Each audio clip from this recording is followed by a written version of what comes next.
Today I am talking about what I like to call Carrie but good. That statement is gonna piss off a lot of people, but I don't care. I'm talking about Evilspeak with Clint Howard. Another statement that'll piss off people since I'm on that mood apparently. The better of the Howard brothers. Yeah, I said it. I don't care much for Ron Howard's work. I mean, do I look like a guy who loved Solo, a Star Wars story? No, but I do like Clint Howard because he's in some some pretty good movies. This one is amazing though. It's Evilspeak. Yes, a computer 80s satanic computer horror, as I like to call it. I said computer twice. I don't care. I'm not cutting it. Woo! I'm not cutting out anything. I'm tired. I've had a long day, and yesterday I worked till 12 in the morning, so I'm tired. So this review is gonna be nonsense, but what's most important is that you should watch Evilspeak. And I know probably most of my audience has watched Evilspeak, and I was kind of sent a sign by a deity known as a god to watch this, because I've had this Blu-ray since it came out basically, and I watched it when I was a younger lad. Like probably a decade ago that this Blu-ray came out and I bought it, and I didn't care much for it. I don't know why. I was young. I think I was probably 16, 17, maybe 18, and I didn't know what good movies were and good horror. This is great horror. This is probably one of the strongest films from the 80s. It's so much goddamn fun. It's super quick to go by. It's really well paced. Well, everything. Clint Howard does an amazing job. So you start in the past, in the 1500s, and you follow this cult of Satanists who are sacrificing this woman. And then you cut to the present with a bunch of military school boys playing soccer, and apparently they really care about soccer, even though this is an American military school. And anytime somebody takes soccer seriously in a movie, I can only think of the Superbad scene where Jonah Hill runs on the soccer field and insults people who take soccer seriously. And as a Canadian who also doesn't give two shits and an ass hair about soccer, or football as the Europeans call it, it always makes me laugh. Anyways, Clint Howard isn't really good, and his name is Cooper Smith, or as he gets bullied and he gets called Cooper Dick, which is really realistic dialogue from like teenage characters. Like, you aren't, like, your high school bullies weren't clever. If your name was something, they just make a dumbass, like, just add like Dick or Stinky or Poopy after it. Anyways, they're really mad, but they're in the military school and they're like, well, everybody's gotta play soccer because you need to be well-rounded. And Clint Howard is certainly rounded. He's a chubby little kid. Anyways, he's a computer nerd in the early 80s, which gives you, if you're a fan of like vintage computing, like I wouldn't say I'm a fan of vintage computing, but I've watched lazy game reviews for over like 15 years at this point. So I'd say I'm familiar with vintage computing, and I find it very cool, even though the computer is like very advanced. It has like basically what today we call AI search engines, where Cooper Smith just writes in Latin, and the computer translate, which I don't think 1981 Commodore 64s or whatever Commodore was out at that time could really do. Maybe I'm wrong. Maybe they had like the pre-internet military grade internet, but yeah. Anyways, the reason why he translates Latin is because he is punished, so he needs to clean the old church cellar, basement, whatever, and he finds an old book that looks pretty creepy.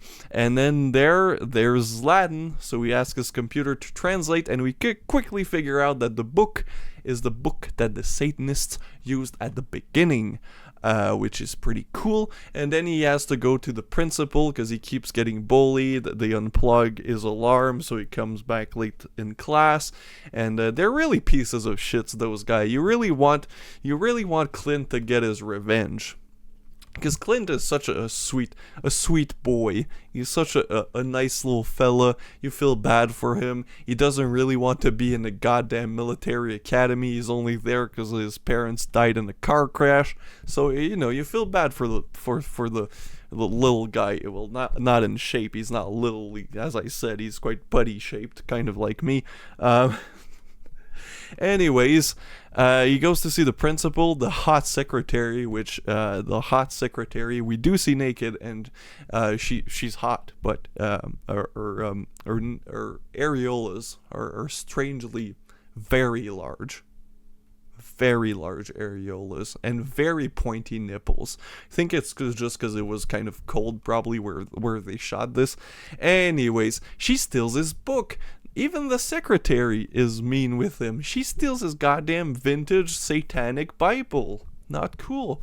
Anyways, and she plays with it, and it kind of reacts.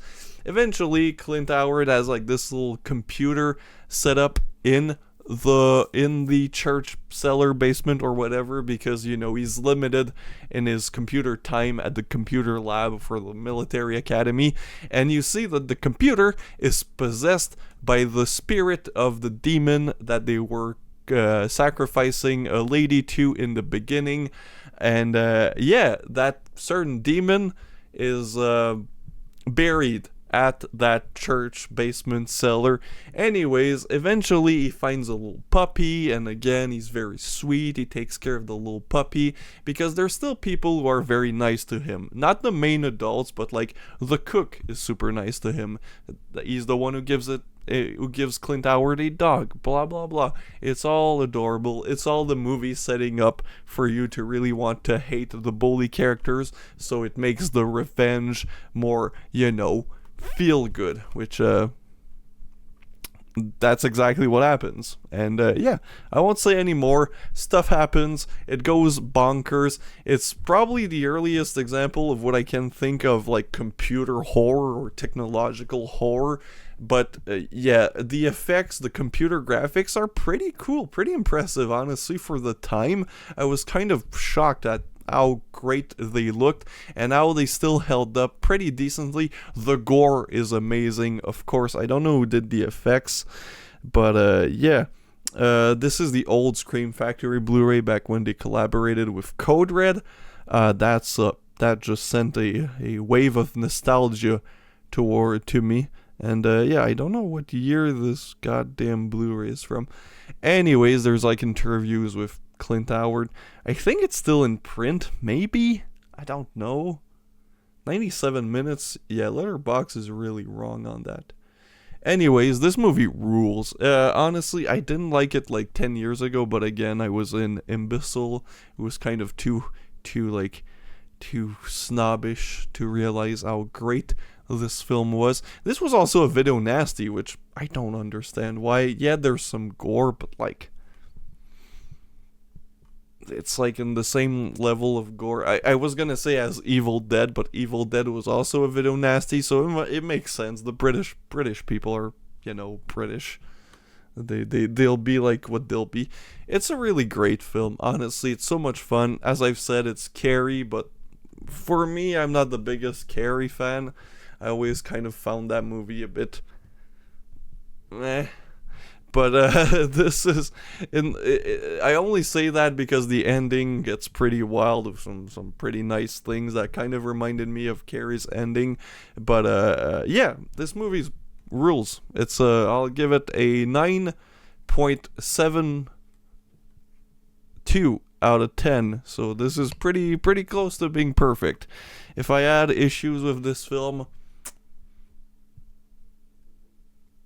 the bully characters at a certain scene, which kind of launches the finale, that's kind of overly, like, over the top bully character, kind of, going a bit overboard with that. Like, there was nothing leading us to believe that they were that psychopathic to do that, especially in front of their dates.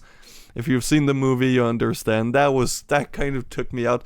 Not the aspect of, the animal, but just the aspect of the characters doing that kind of felt a bit too over the top. Anyways, Evilspeak, it's great. Go watch it. Go buy it. It's probably like, you can probably get the Scream Factory like used Blu-ray for like shit $8 at this point. It doesn't have a slipcover. It was before everybody had slipcovers, but hey, and I really need to shave.